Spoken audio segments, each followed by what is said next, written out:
എവിടെ നടക്കുന്ന തെരുവ് സ്ട്രീറ്റ്.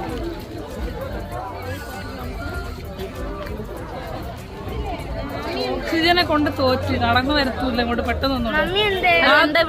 ആദ്യമായിട്ടാണ് ഇവിടെ. അതെ അതെ, നല്ല ഇഷ്ടമായി കേട്ടോ, കൊള്ളാം. കൊള്ളാവോ? സമയം പോകുന്ന അറിയുന്നില്ല, പിന്നെ നടക്കുമ്പോൾ നല്ല അറിയുന്നുണ്ട്.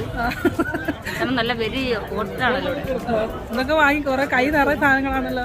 കുറെ സാധനങ്ങളൊക്കെ വാങ്ങിച്ചു, ആവശ്യമുള്ളത്. അല്ല, ഇതിന്റെ കൂടെ വേറെ 2 പേരുണ്ടായിരുന്നല്ലോ, അതൊക്കെ അവിടെ പോയി. ഇവിടെയൊക്കെ ഏതോ കടയിൽ കയറി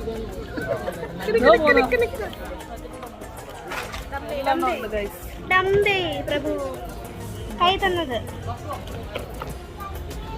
ഇപ്പൊ ഞങ്ങള് മുസ്ലിം സ്ട്രീറ്റിലാണുള്ളത്. മുസ്ലിം സ്ട്രീറ്റ് എന്ന് പറഞ്ഞാൽ ഞാൻ പെട്ടെന്ന് നാട്ടിലെ കാര്യം ആലോചിച്ചു. അവിടെ സ്ട്രീറ്റില്ലേ, ആടാന്ന് വിചാരിച്ച്. അപ്പൊ ഞങ്ങളിപ്പം ാണുള്ളത്. അത്ര തിരക്കാ, ഫുള്ള് തിരക്കാ.